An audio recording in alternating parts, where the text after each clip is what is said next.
kids often ask if they can help make dinner. I love it when they show an interest and want to get involved.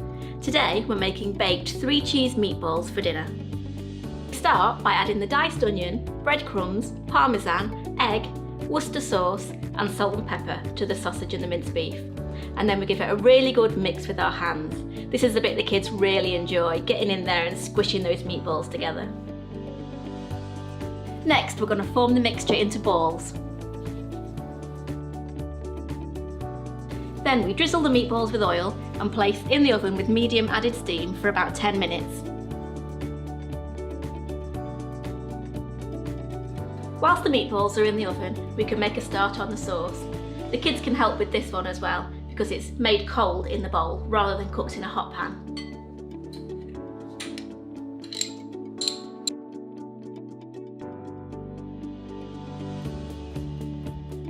We're going to take the meatballs out of the oven and pour over the sauce.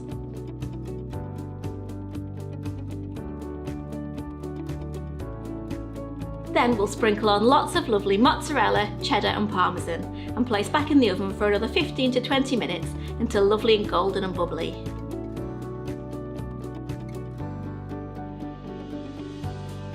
The thing I enjoy most about cooking is the pride in creating a delicious meal for my family. The thing I love most about cooking is that I get to spend quality time with Mummy, and I like the reactions of people when I make a nice dinner, which is always. There we go, a delicious meal the whole family can be proud of and enjoy.